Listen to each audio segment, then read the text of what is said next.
हमने सीधे तरीके से परमिशन मांगी थी लेकिन परमिशन नहीं हटाया जा सके, लेकिन किसान अभी भी देखिए आप वहां पर डटे हुए हैं। कुछ खाली जरूर हुआ है वहां पर जहां पर आंसू गैस के गोले ये दागे गए हैं, कुछ किसान वहां से पीछे जरूर हटे हैं, लेकिन धीरे धीरे ये किसान फिर आगे बढ़ने की कोशिश में जुट जाते हैं। कई जगहों पर बैरिकेड तोड़कर ये आगे बढ़े हैं, वाटर कैनन का इस्तेमाल करना पड़ा। और अब देखिए सीधी तस्वीरें आप देख रहे हैं, आंसू गैस का इस्तेमाल किया जा रहा है इन किसानों को हटाने के लिए। और ये जो तस्वीर आप देख रहे हैं ये पंजाब हरियाणा बॉर्डर की तस्वीर है। और ये किसान पंजाब से दरअसल पहले हरियाणा में दाखिल होना चाहते हैं और ये दिल्ली जाना चाहते हैं। इन्हें रोकने की कोशिश हो रही है लेकिन ये मानने को तैयार नहीं है। नए कृषि कानून को वापस लेने की दरअसल इनकी मांग, और इसी मांग पर ये किसान डटे हुए हैं। जरा 3 कैमरों की नजर से भी देखिए, पहली तस्वीर जो आप देख रहे हैं ये बैरिकेड जो वहां पर लगाए गए थे दरअसल इन किसानों को रोकने के लिए, वो बैरिकेड तोड़ते हुए, उन पर चढ़ते हुए, उन्हें ब्रिज से नीचे फेंकते हुए किसान नजर आए थे।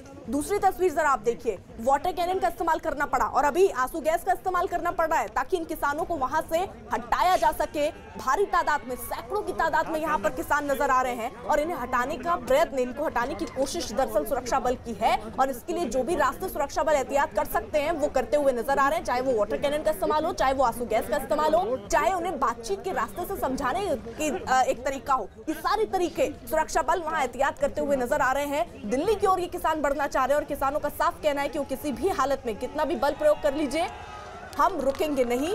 इनको समझाने की भी कोशिश हो रही है लेकिन ये मानने को तैयार नहीं। और दिन जैसे जैसे चढ़ रहा है, देखिए 11:15 का वक्त हो रहा है और अब धीरे धीरे जो तादाद है, ब्रिज जो है उसमें पहले जहां आधा ब्रिज आपको अगर तस्वीरों में दिख रहा हो तो भरा नजर आ रहा था, लेकिन अब ये संख्या जो है वो बढ़ती जा रही है। और अगर ये संख्या बढ़ती है तो सुरक्षा बल के सामने कितनी बड़ी चुनौती होगी इसका अंदाजा भी आप लगा सकते हैं, क्योंकि इतनी भारी तादाद में जो लोग पहुंच रहे हैं, जो किसान पहुंच रहे हैं, उनको ज्यादा देर तक इस जगह पर रोक पाना थोड़ा मुश्किल होगा। लेकिन जो विकल्प उनके पास है, चाहे वाटर कैनन का इस्तेमाल हो, आंसू गैस का इस्तेमाल हो या बातचीत का रास्ता हो, वो सब तलाशने की कोशिश इस वक्त सुरक्षा बल की तरफ से हो रही है। 3 कैमरों की नजर से भी हम आपको दिखा रहे हैं, पल पल की अपडेट न्यूज़ 18 इंडिया पर आप देख रहे हैं। जिस तरीके से बैरिकेड को तोड़ते हुए ये पूरा का पूरा झुंड जो है किसानों का वो आगे बढ़ा। वहीं दूसरी तस्वीर जरा आप देखिए, किस तरीके से वाटर कैनन का इस्तेमाल करना पड़ा इन्हें रोकने के लिए।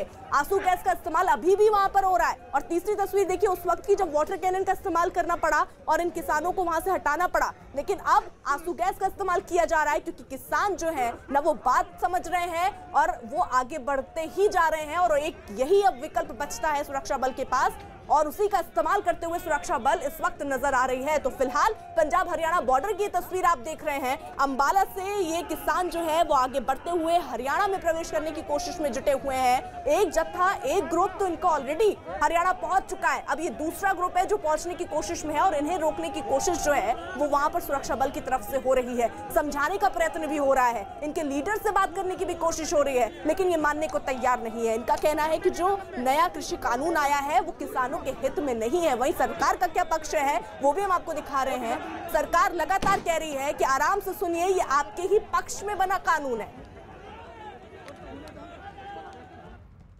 आज नेशनल मिल्क डे के मौके पर हम भारत के मिल्कमैन डॉक्टर वर्गीस कुरियन को अपनी श्रद्धांजलि अर्पित करते हैं। देखिए देश में श्वेत क्रांति के प्रति उनके योगदान पर यह स्पेशल रिपोर्ट।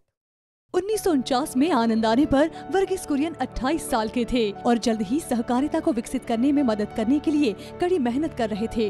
उनके लिए डेयरी मालिक दुग्ध व्यवसाय के असली हकदार थे और बफेलो के प्रभुत्व वाले देश में कुरियन ने दूध उद्योग में क्रांति ला दी जब उन्होंने बफेलो के दूध से दूध पाउडर का उत्पादन किया। 1955 तक एशिया की सबसे बड़ी डेयरी के स्वामित्व वाली सहकारी कंपनी एक दिन में 20,000 लीटर से अधिक दूध का उत्पादन कर रही थी। यह समय था कि वे स्वयं का नाम रखें। कुरियन ने जल्द ही पूरे भारत में आनंद मॉडल को ऑपरेशन फ्लड के रूप में दोहराया, जिससे भारत दुनिया का सबसे बड़ा दूध उत्पादक देश बन गया।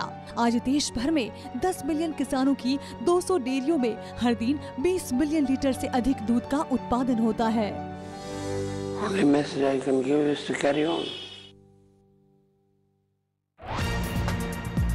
न्यूज़ 18 इंडिया NBA का सदस्य है और निष्पक्ष और जिम्मेदार पत्रकारिता के लिए बनाए गए नेशनल ब्रॉडकास्टिंग स्टैंडर्ड्स अथॉरिटी के नैतिक मानकों से संचालित होता है।